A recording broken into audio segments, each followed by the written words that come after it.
Welcome back to the channel, everyone. Today we're going to be talking about 3 ways you are making your allergies worse. And most importantly, we're going to talk about how to fix it. If you find this video helpful, please like, subscribe, share the love. Before we get into today's video, I want to thank Magic Mind for sponsoring it. I've been taking Magic Mind for almost a year now, and I take it regularly for better focus and for a calm, smooth flow state.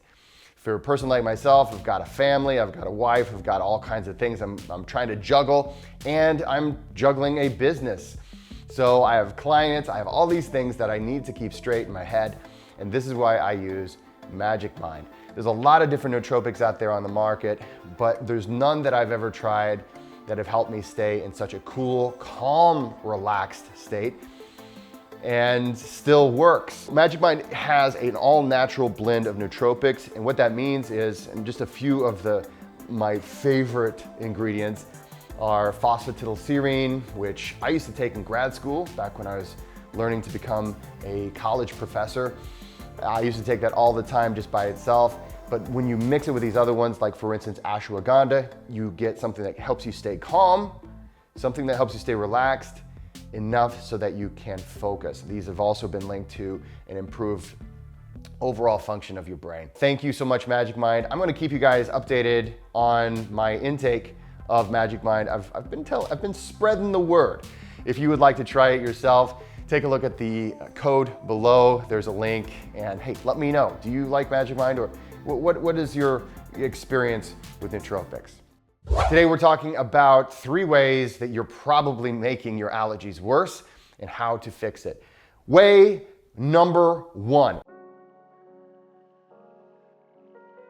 I thought that allergies were just, man, I was smitten in the worst possible way with allergies. I didn't realize that my diet was killing me more even probably than my allergies. So let's just break down what's happening when you have an allergic reaction, especially we're talking about seasonal allergies especially, and why your diet is closely related in with that. Let's suppose right now in the Midwest, there's a lot of pollen in the air. When you're allergic to pollen or whatever it is that you're taking in, your nervous system picks that up. And so your immune system is part of your nervous system. It says, there is an intruder here. I don't know what this is, but better safe than sorry, let's sound the alarms. And so what happens is you get the innate immune response. And so that's why you get a lot of cold and flu symptoms, even though you don't actually have an active virus or bacteria active. One of those reactions is an inflammation response. And an inflammation response can be global. This is what causes us to have all the puffy eyes and the snot and the snorts and all these other things, right? So you're getting a lot of inflammation. It gives you all the sinus headache, all these things that we associate with the allergic response. What happens so often is we feel bad, so we want a treat. And so we'll go eat processed foods, we'll get some sugary foods. Processed and sugary foods also add to that load of inflammation. These already are doing it anyway, but here we're already having an allergic reaction. We're already getting a natural response that's causing us to have more inflammation, and now we're adding to that inflammation load. So you're making it worse, and a lot of people are not aware of this. So how do we fix this? We want to keep our diet clean, and I know that you feel like, I deserve that pizza, I deserve this sugar thing. This is the time to start cleaning up your diet even more. So stay to foods that so we're looking for specifically vegetables, we're looking for specifically lean meats, things that are not fried. And for some people, not all people, but for some people, dairy is going to exacerbate your allergic response, because for some people, not all people, but for some people, it will make you produce more mucus. Best time to start changing your diet to really prepare for this is before that season starts.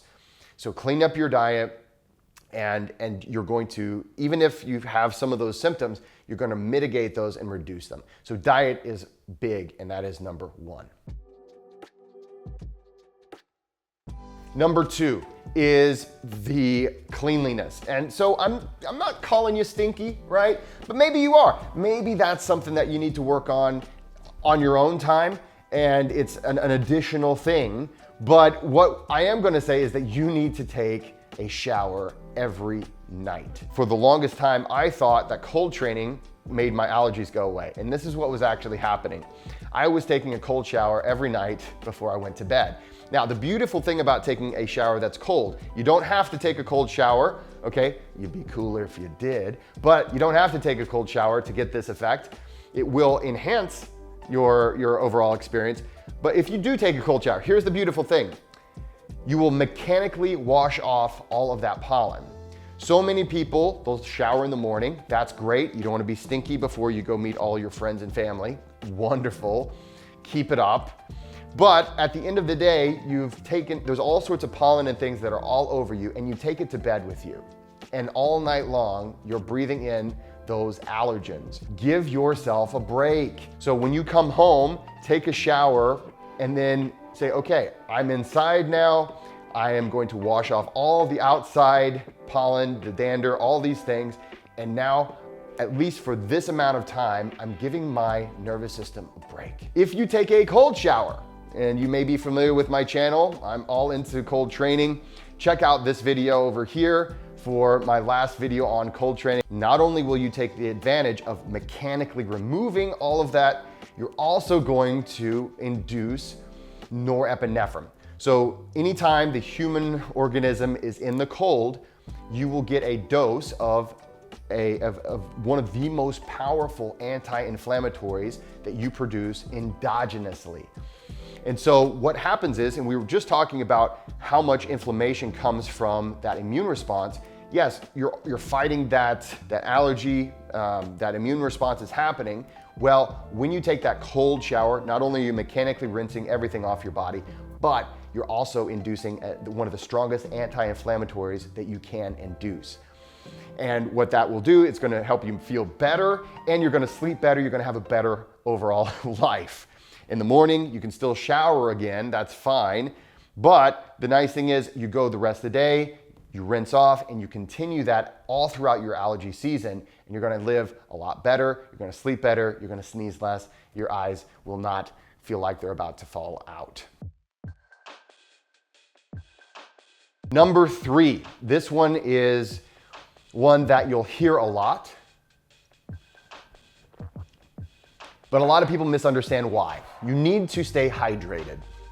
Why is this? Well, a lot of people think that they need to stay hydrated because, well, once this stuff is in my system, I need to rinse it out by drinking it. Now, there's some of that happening, sure, but the biggest thing is when a person has allergies, it's also the time when you're probably caffeinating a little bit more than you should. Or maybe you're even taking an allergy medication. Well, these things will dry you up. And the biggest reason why you want to stay hydrated, it's because of a thing called your turbinates.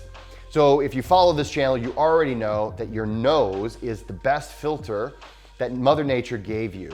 It will filter out almost all. If you just stay nasal breathing, it will filter out almost all of those allergens, and it will keep you from having so much of an allergic reaction. So you need to stay nasal in and out as you're breathing.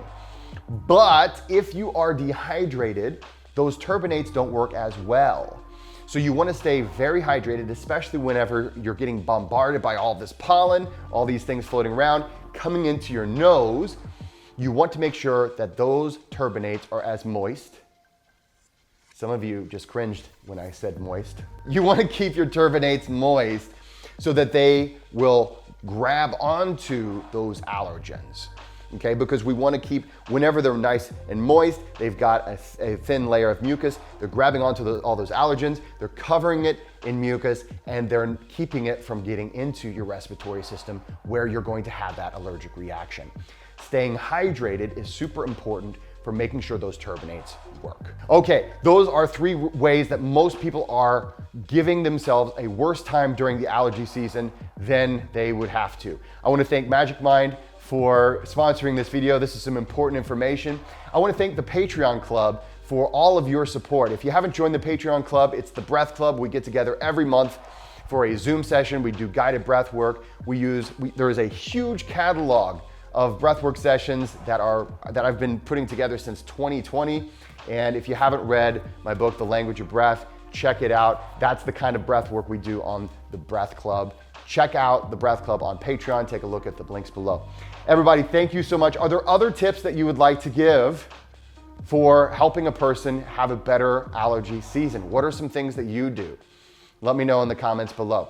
Please like, subscribe. Have a great week. I'll see you next week.